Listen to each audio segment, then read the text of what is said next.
Howdy, folks. I hope everyone is doing well today. And today we're taking a look at Brandon Herrera's newest video, which is It Broke, AK-50 Update May 2026. So, if you're not aware somehow that this AK-50 project was something that I believe Brandon worked on for the better part of 10 years with a variety of different people, working for him, helping him out. He had a sort of a gun.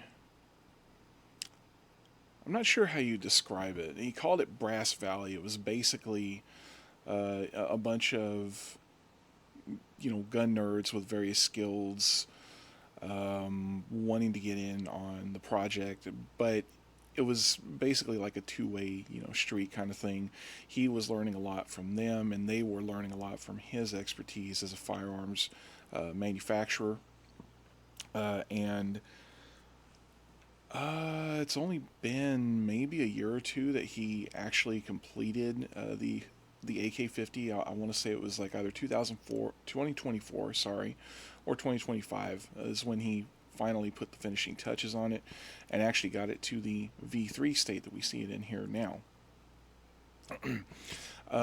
So as always, my reaction is no replacement for the original, so I will leave a link to both the video and Brandon's channel. Go show him some love, and let's see what happened with the AK-50.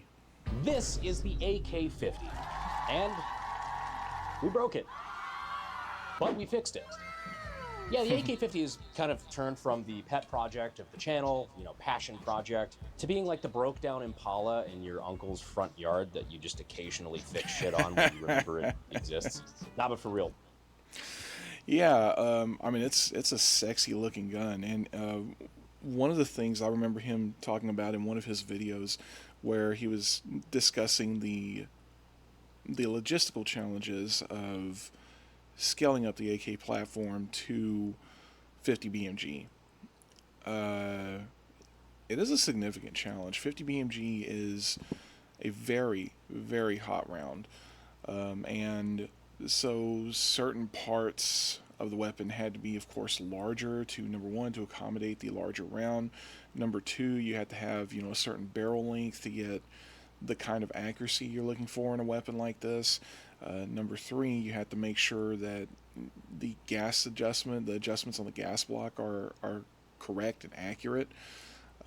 Otherwise, it's just not going to function properly.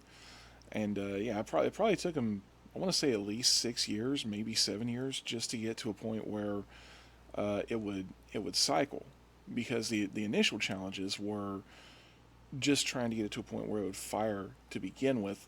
Never mind a magazine, never mind cycling. Although I don't think it's fair to say he cut corners. I just think it's smart engineering to build around existing things. Like, for example, the AK design in and of itself is, I mean, it's probably the most ubiquitous rifle on the planet.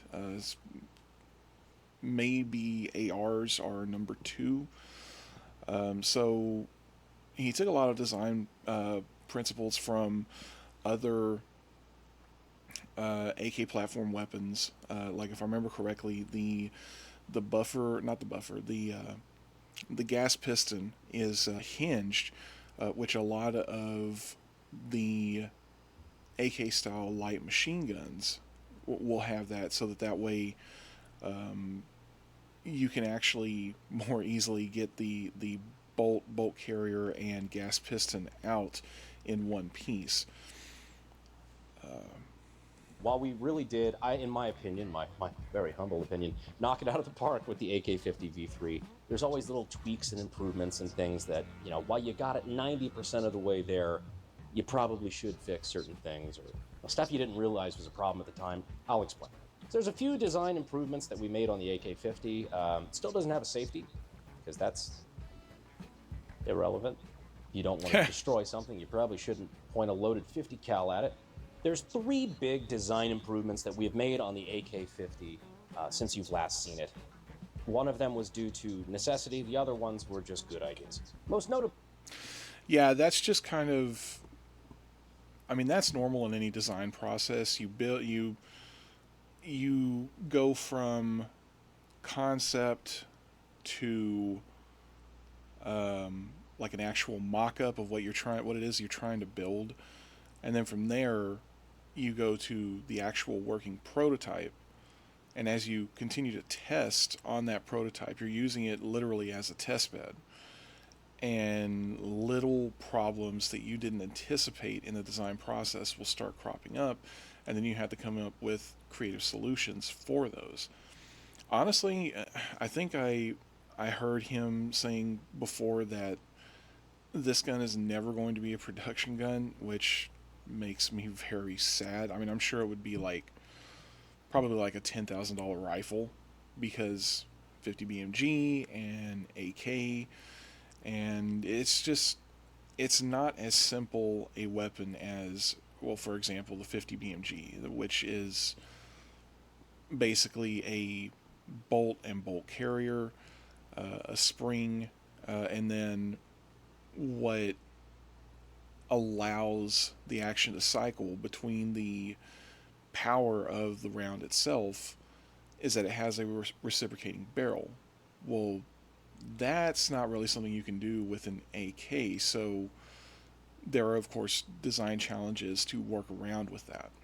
The reason why we had to take a moment to fix it in the first place, the firing pin broke. We haven't really been keeping exact tabs on how many rounds the AK-50 V3 has been through, but we're estimating it's somewhere around like 700 to 750 rounds. I think the number I was quoted was 720, roughly. And with that spare firing pin, the firing pin kind of snapped off. Despite having run those hundreds and hundreds of rounds like an absolute champ, the other day it did have a little bit of performance issues when we let her take a sneaky appearance at Clash Bash.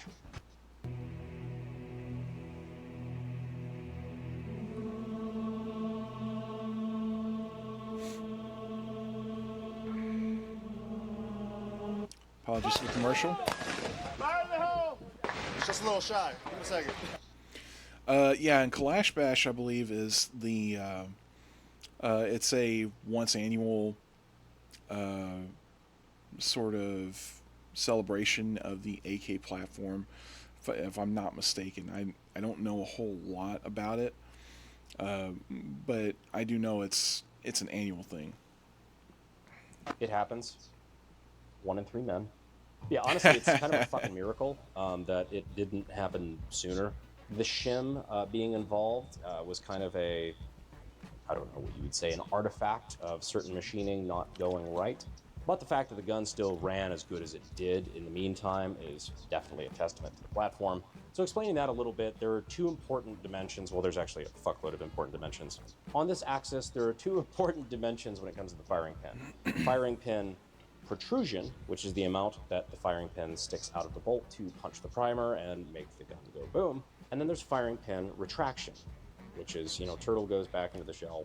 You really want that to happen because otherwise the gun just slam fires as soon as it goes into battery, and that's not good. Yeah, so what he's talking about here is that basically it sounds to me like the firing pin on the AK-50 has a spring that keeps it backwards and prevents it from protruding through the face of the bolt to fire the next cartridge. And that's what he's talking about here. Why it's that spring is important is because it prevents it basically from slam firing. The earliest automatic firearms, like the old submachine guns, such as the PPSH-41, the grease gun, the MP40, those weapons were basically slam fire weapons. They had a fixed firing pin set in the face of the bolt, and then essentially what the trigger would do is, instead of dropping a hammer like a lot of modern weapons, all that the trigger was doing was just holding the bolt backwards against spring tension. And then when you would pull the trigger and hold it, then as long as you're holding that trigger, the bolt is going to go forward, pick up the next round, slam it into the chamber, and then fire it. And then from the expanding gases, it's just going to push the bolt back, and it repeats like that ad nauseum until the magazine runs out, or until you have a stoppage or malfunction, something like that. So with something like an AK, because we're dealing with very, very high rifle cartridge pressures, you can't have a design like that. I mean, unless it's a machine gun entirely intended to run that way. But that's not what this is. This is more like an anti-material rifle.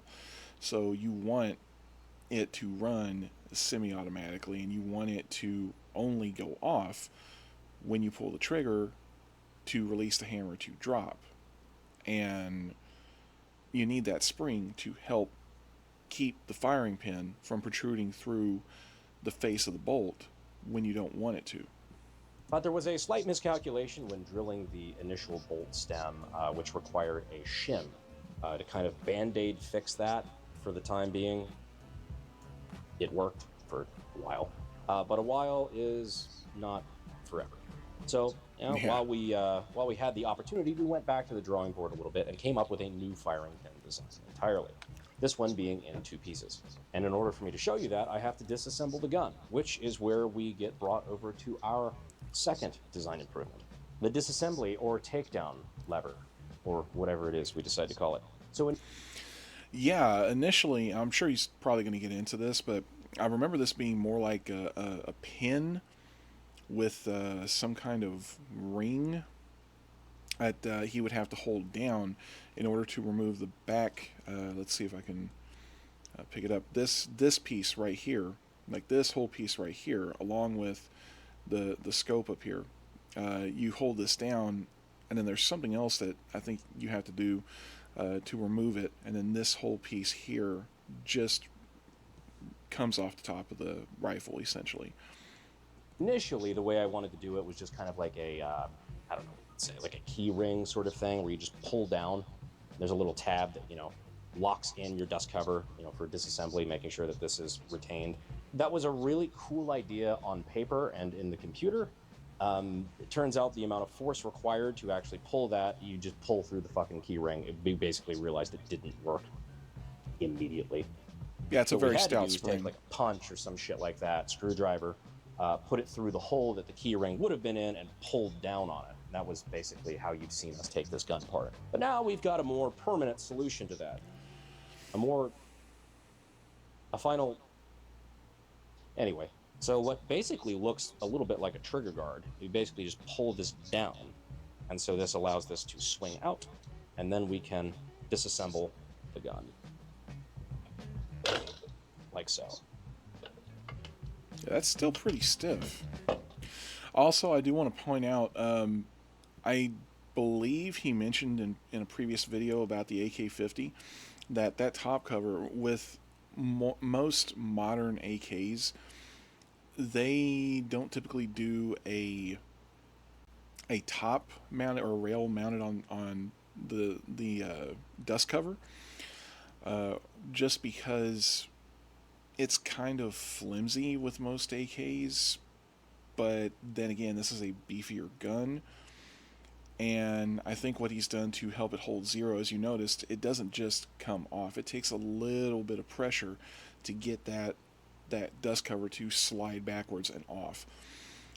So I'm assuming that would help it hold zero a little bit better. What Kalashnikov came up with for the newer AK rifles to give it some sort of rail to mount optics on was this little rail, sort of like T-slot rail on the left side of the gun, and you could take your optics rail and slide it on there, and it had a little lever, and you would lock that lever, and then you could mount your optics on that rail that was attached to that piece. And now the gun is topless. Gat's gone wild. Yeah, Gat's gone wild. So I am going to try to take out this buffer first. Mm-hmm. Let's see here. There we go. Pull out our new recoil spring assembly. There we are. Get our buffer out. And now we remove our bolt and carrier. Real quick, I just want to go back and pause it there. So as you can see right here, this is what I was talking about earlier in the video, where he's got this little hinge here. This is to give him space and room to lift the bolt and bolt carrier out of this little track here. And then this pivots, and that's what helps make room for that. And then he can just pull this straight back and out of the gas tube. We remove our bolt and carrier. Again, the new fluted and cutaway AK-50 front piston, now fully coated and functional. It's been a while. I forget every now and again how fucking cool this gun is. So pull the bolt out. Then we have our AK-50 bolt here.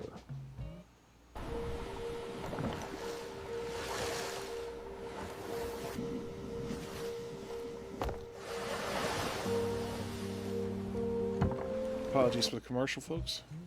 So now to get this firing pin going the entire length of this pretty long ass bolt, if this was one piece, you'd have to take a gun drill and essentially go in and drill all the way forward with a skinny ass drill bit the entire way and try to hold tolerances. That is a bitch, so we didn't. What we have here is instead a split bolt. So push this pin out like so, and now we can thread out the stem, the firing pin, or excuse me, the bolt with a firing pin. Oh, that's neat.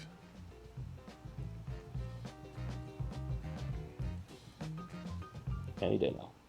It's a very long thread. Holding. Giggity. Holding. So first off, most important thing that I have to tell you right now is gun wall is improving. Still not sure what I should put up there or over there.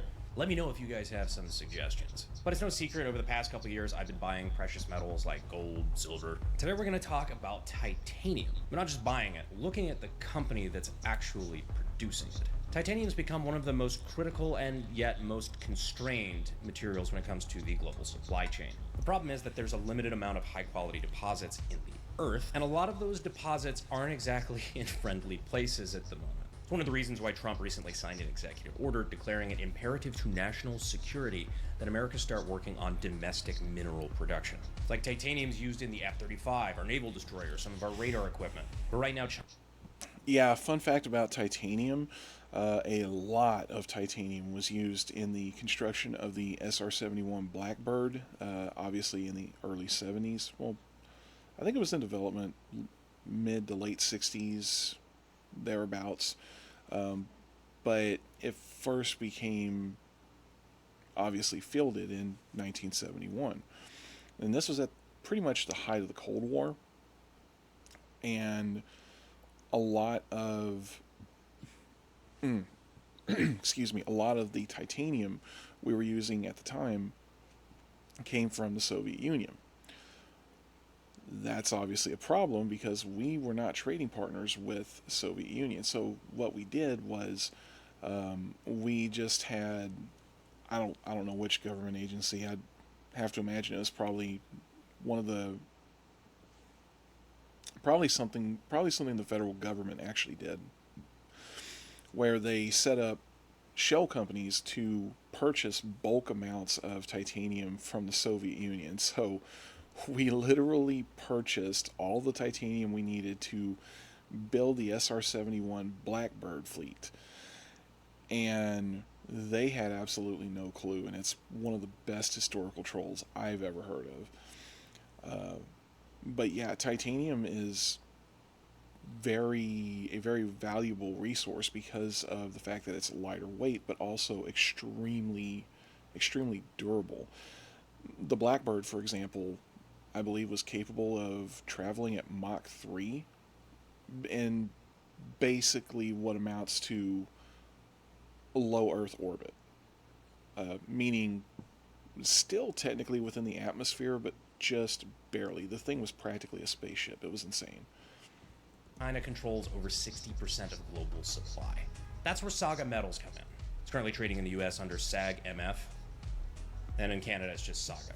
In January, Saga just released their best drill results to date as far as high-quality titanium, where half a football field came back exceptionally high grade, apparently something that's incredibly rare anywhere in the world. And this month alone, Saga closed a $10 million financing deal that is allocated directly for drilling alone. They've also acquired another titanium asset in the same district as the largest titanium mine in the world. And apparently after news of their success hit, their stock surged over 17% in a single day. So if this is interesting to you, I definitely recommend checking them out. A strategic commodity, exceptional drill results, fully funded, and with a government mandate to expand production. If you want to check them out, links will be in the description, and we appreciate Saga Metals for making this AK-50 video possible. We'd also like to give a quick shout out to, again, our channel sponsor, the Sonoran Desert Institute. I know videos like this are interesting to you guys that are gunsmithing nerds, and if you've ever wanted to get your start in gunsmithing and weapons technology, and you're not sure where to look, consider checking them out at sdi.edu using the links in the description and the pinned comment. Back to the video. There we go. And now we have our bolt head, or really the meat of the bolt stem, and the, I guess, pusher part of the firing pin. So this is the part that butts up against the piece that is now retained in the front of the firing pin, which there we have here. So now these work in tandem to ignite the round by striking the primer. Now I fucking love this because we have very AK style fluting on this pin. This is an AKM firing pin. So you can see where all the flutes are on this. And this serves a couple of purposes. Primarily what you're trying to do is reduce the amount of weight that is traveling through that bolt. Because what you do... I just wanted to pause for a second. I'm kind of confused a little bit by this. I was under the impression that this piece here that hits the back of the firing pin to fire the round, I was under the impression it was spring loaded, or well, not this, but perhaps at least the firing pin itself. But I didn't see any spring in there. That's interesting. I wonder if it's just supposed to be floated, and then once the next round is chambered and it pushes back against the bolt face as it's chambered, it just recesses into the bolt itself. Maybe I'm probably just overthinking it. Don't want to have is, inertia becoming a problem.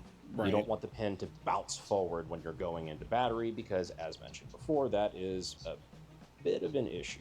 Right. You don't want the gun firing as soon as it goes into battery, or really as soon as the bolt closes and before it rotates, because that explodes.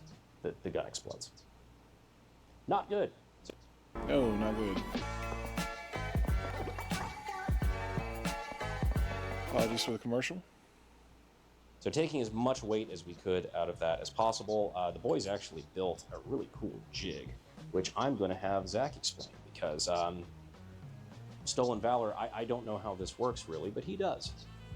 I mean, I know how it works, but I didn't build it. I feel like it's kind of like, taking credit for somebody else's baby. Zach, would you like to tell the good people how this works? So the way we made this thingy here is starting with what's called an ejector rod for an injection molding machine. So if you have these big old plastic injection molding machines making like lawn chairs or whatever, the plastic gets kind of stuck in there. Specific example. You ever seen those? Yeah. They're pretty cool. These things kick the plastic out, so they're actually very precise, very strong pieces of steel. And so we started with one of these and just machined it down to that, basically. So we just cut some flats in here, put it in this little jig, lock it in there with set screws, and then put it in the CNC to cut the flutes, pull it out, rotate it, cut the next set of flutes, etc. We did. Oh man, Brandon. Oh man, Brandon did not serve in the military, but that's a dark sense of humor he's got there. I mean, it makes sense. He is part of the Unsubscribed podcast, so yeah, it makes sense. Basically the same thing with the firing pin. We just made this out of a raw bar of steel instead, but it's the same idea. Put it in a smaller version of this jig, lock it with set screws, etc. Once again, AKG tool and die. Yeah, you wind up doing that a lot more than you think you will when you start doing gunsmithing. It's a lot more tool work than it is gun work. Out of necessity. Yeah. Some of the shit's so niche. I mean, well, with this, there's literally no other gun like this on the planet, so you have to. Yeah. But some of the shit that you work on a day-to-day, it's like, well, a tool doesn't exist, so... Need a tool, make a tool. Yep. So I think it's also worth mentioning that this is the intact sample of the old firing pin. Any of you who do machining work look at this and probably have a heart attack. It is a very long, very skinny part made out of one piece. Basically, when we were getting ready to make this gun, I sent this to a lathe shop, and they said, sure, we can do it. So I was like, okay, I guess we'll just do that. They did it. They pulled it off, and they pulled it off twice. So sometimes you can get away with bad design decisions if you have a good enough machinist. But I'm not a good enough machinist to make another one, hence why we went to 2 pieces. Which I think is just objectively better. It's a better, yeah, it's a better design in every way. I think we were just kind of anxious to get the gun going bang and just went for it. So, the story of this gun. Yeah. So one last thing to mention here, this 2-piece design actually has kind of a cone shape there and on there. So when they're hitting each other, it kind of centers itself in the bolt. And Interesting. I don't know, not strictly necessary, I don't think, but it works nicely. Yeah. It makes me feel good. You don't know if we need it, but it's good to, address problems before they happen. Yeah, I like it. It tickles the tism. It does. The firing pin is also spring-loaded, so when it's in the bolt, you got a spring right there in the front.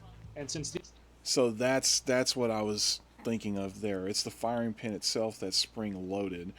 So essentially, once this piece over here smacks the back of the firing pin is going to jump.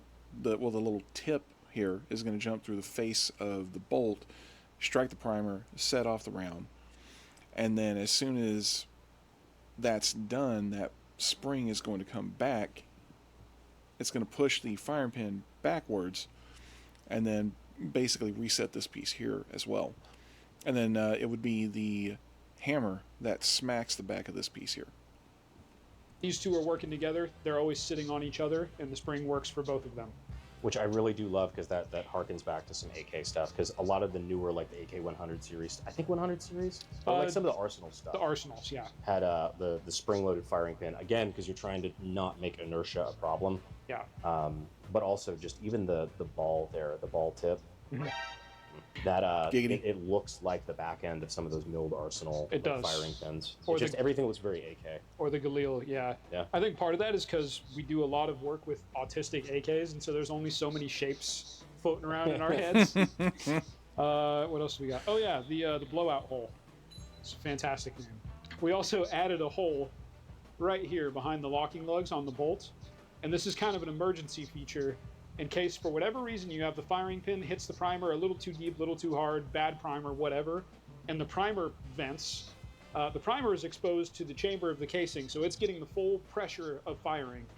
And if it breaks, you need somewhere for that gas to go. Previously, it would have filled basically a sealed bolt and probably done something really bad.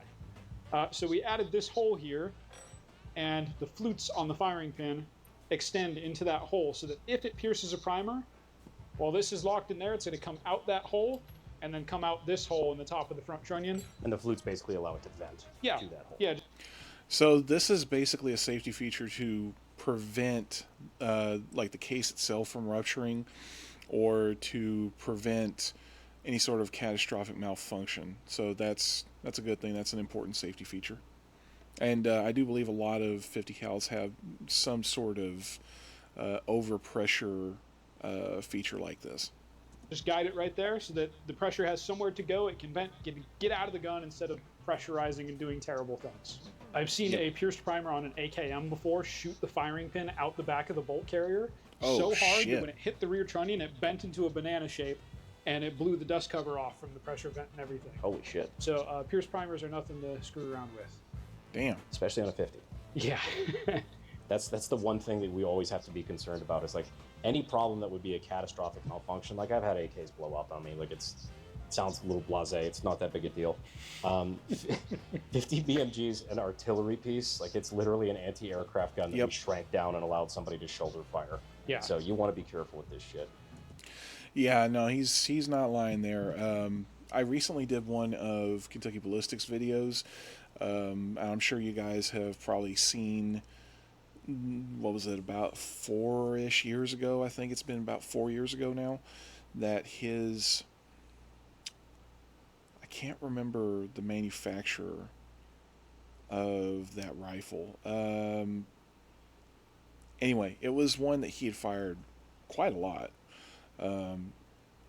And it ended up having a catastrophic malfunction. Well, the problem with it was that the chamber, not the chamber, the projectile that he was firing, is a specialty kind of ammo called oh good lord, I can't even think of the name of it, but it was basically a saboed round, meaning there was a sort of like jacket that went around the projectile itself, and it was meant to be like an armor piercing type round. Well, the rifle itself, I believe the manufacturer eventually got back to Scott and said, yeah, that rifle is rated for 80,000 psi, but the round that caused it to detonate was apparently putting out pressures in excess of 120,000 psi. It was so much force. The way it was designed, the way the weapon was designed, was there's an end cap on it, so it's a single shot, not magazine fed. You would put the round inside the chamber directly, basically a breech loader, screw the cap back on it, and then close the weapon. It was sort of like a break action or break open shotgun. And then you would close the rifle, and then you could set the hammer and fire the round. Well, there's a pair of ears that sit butt up against that cap, and if that cap isn't screwed in all the way, the gun's not going to close. So when that round detonated, it detonated with so much force that it blew the cap off of the gun. It blew the ears that sit up against that cap off of the gun. The ear on the right side of the gun basically knocked off Scott's hat, zipped right through his hat. The other one actually is what nearly killed him. That cap came off, hit him in the eye, broke his orbital bone in like 3 different spots. Messed up, I believe it was his right hand, or was it his left? It might have been his left. Broke one of those fingers on his left hand, I believe. And that second ear ended up lacerating his jugular and then deflecting down into his right lung. It was a pretty nasty explosion. 50 BMGs are extremely powerful. If you're gonna own one, be very careful about what kind of ammo you use in it, and be very, very wary of just the amount of force that is at play in that weapon. It's serious shit. Yeah, I mean, the cartridge has been around since the 30s, and it took until Ronnie Barrett in like the 80s to make one shoulder fired. So anyway, time to see if it works. all right. Once again, another AK-50 video where we start out our range time with a nice, beautiful shot of loading up a Barrett magazine. This one, the boys adorned with their own... For my boyfriend. whatever.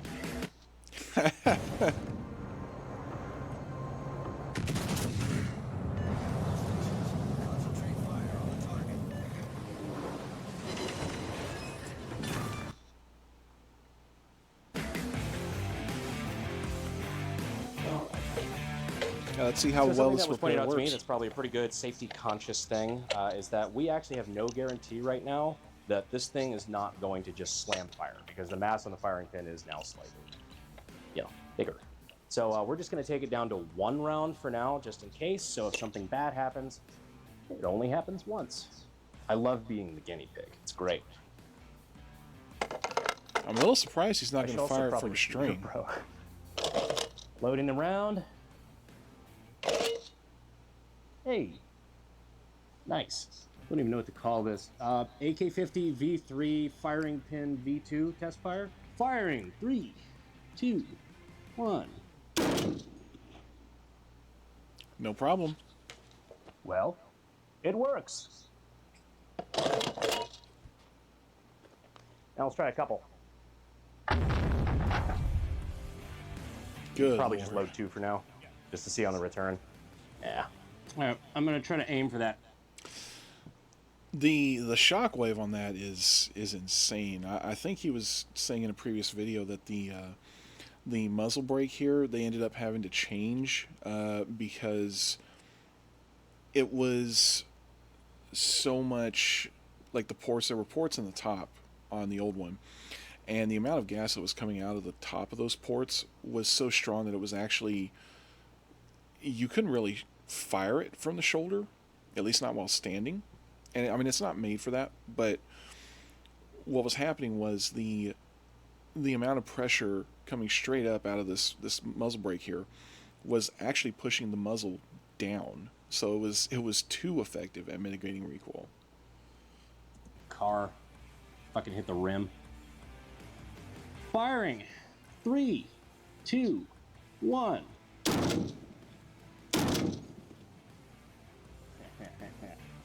Nice. I always feel how I forget how nice that gun is to shoot every time. I always brace for like 50 recoil and I never get it. Yeah, it does look like it's pretty soft shooting for a 50.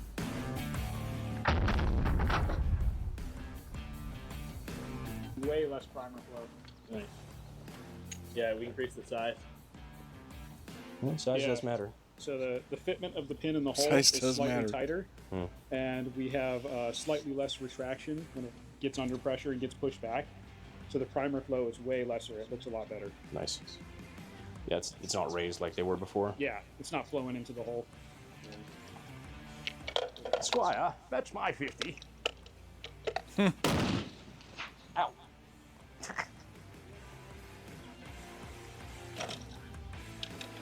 Hang I was fire? noticing that when I was loading that magazine that it was getting really sticky. Yeah, try the other one.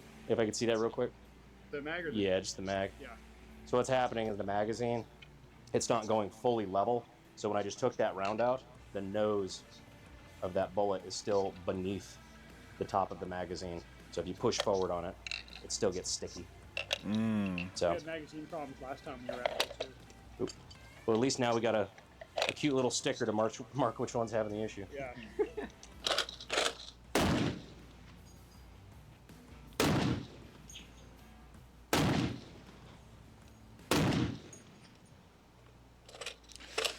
Yeah, that issue is probably just a problem with the That last one magazine. went pretty far forward.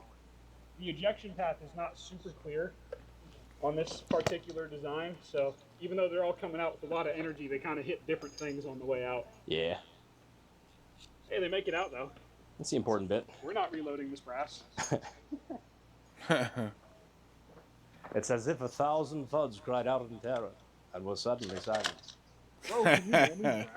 Bro, I'll reload it for you. I'll fucking reload it. I'll send you the label, bro. No, we need to record a video of us just throwing it away. Take Is it really a good idea to use reloaded brass in a weapon that's that powerful? I'd be a little bit nervous about that. Well, I mean, not in a weapon that's that powerful, or rather what is still very much a prototype weapon. It's not production yet. And I think he said that he doesn't plan on making it production. Again, I mean, I think a lot of us gun nerds would absolutely love to get our hands on a AK-50. you it to the landfill personally. Now, the third thing that we did on this is actually on the handguard retention. So we kind of knew the shape and direction we wanted to go with the AK-50 front handguard. There was a couple things we dialed in. We didn't know if we wanted to go longer, maybe a little shorter, but we had a rough idea of what this was going to look like and what it was going to do. What we didn't really figure out until much later was how the fuck we get it to stay where it is. What we ended up settling on was this screw right here. So if you look, you can see where it's threaded in here on the driver's side of the gun, you've got a screw head that's popping out there. It essentially just goes directly through the handguard and through a slot on the barrel. It's drilled very much kind of like how an AK barrel pin would be, really. But it's a tapered screw that kind of, sucks in, kind of like the Dishka, really. So while it may not necessarily be AK, it was Dishka inspired, so it's at least Russian, Soviet. But this was our old pin. So you can kind of see what I'm talking about there. One of the issues that we really did not foresee, and this was maybe just kind of an oversight, we were just trying to make sure the gun fucking ran. Retaining the handguard was kind of secondary. This is a hardened steel screw that at the time was threading into a handguard that is made of aluminum. Rock beats scissors, steel beats aluminum, probably not the best call for longevity. So quick fix that we did there was now we have a threaded insert like so that actually sticks on the other side that this threads into. So that's what it tightens against. So it is the threaded insert on one side, the screw on the other, and it holds it together in that slot, making sure that this can't move forward. Yes, this is still technically threading into aluminum, but you're dividing it out onto a much, much larger surface area, so you're minimizing that problem. And again, a lot of these things that we're doing right now are just kind of preventative. The gun's been working more or less fine for hundreds and hundreds of rounds. We're just looking at things that might potentially be issues or things that were issues. And just problem solving, trying to make this gun the best it can be. And frankly, no matter how you feel about the gun having run to just over 700 rounds without having a breakage, in 2026, that's still better than pretty much any American-made AK. Not in 50 cal. PSA video coming soon. Now, Yeah, I think I did hear something about that apparently American-made AKs are nowhere near on the same level as our AR-15s. It does kind of make sense, though, that the best AKs would come from con-block countries like Russia. I mean, they invented the weapon. They know the weapon system probably better than even Brandon himself, if I had to guess. well, we know the design works. We don't have to keep shooting it, but one more for the road kid.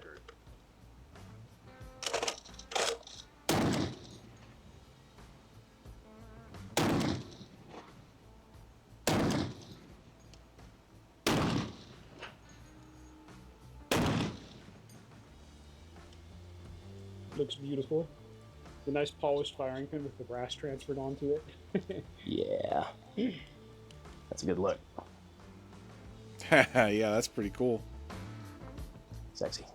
So anyhow, that is the current state of the AK-50 and all the things that have been done to make this the best gun it possibly can be. Coming soon, TM. Pre-order start in 2 weeks. That last part's a joke. I've never taken pre-orders on this fucking thing. Beware of people who need pre-orders. Oh, wow. Okay. Brandon, what the fuck, bro? Come on, man. Don't get us excited like that, man. Damn. Every gun nerd who is aware of the AK-50 wants one, dude. Come on, man. Hammer out all the final details and everything and make it production, man. Give us what we want. It's occasionally a okay thing. It's never a great sign. Not that I could ever afford one, mind you. I mean, at least not right now. Anyhow, I hope you found this video to be somewhat entertaining. A lot of you guys have that engineering autism where you just think this shit's cool, or maybe you just would fall asleep to a 20-hour loop of my voice reading you the fucking alphabet. I don't know why you're here. But Simps, man. I mean, simps are gonna simp, and I'm not gonna lie. I love Brandon Herrera. His stuff is great, man. regardless of why, I do appreciate the fact that you are. Thank you for coming to my TED Talk. AK-50 is chooching as always, and I will see you sexy YouTube mother lovers in the next video. Thanks. Fuel is my obsession to make the perfect weapon, like Rasputin's rise to the top. Papa, je te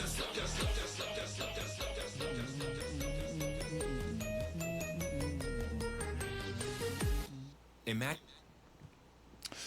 All right, guys. As I said before, I will leave a link to both of this video as well as his channel. Go over there, show him some love. thank you guys for watching so much. I've said this before and I keep saying it. I really appreciate you guys supporting me. Thank you so much. It means more than words can express. And thank you for watching. Don't forget to like, comment, share, and subscribe, and have a good day. Bye.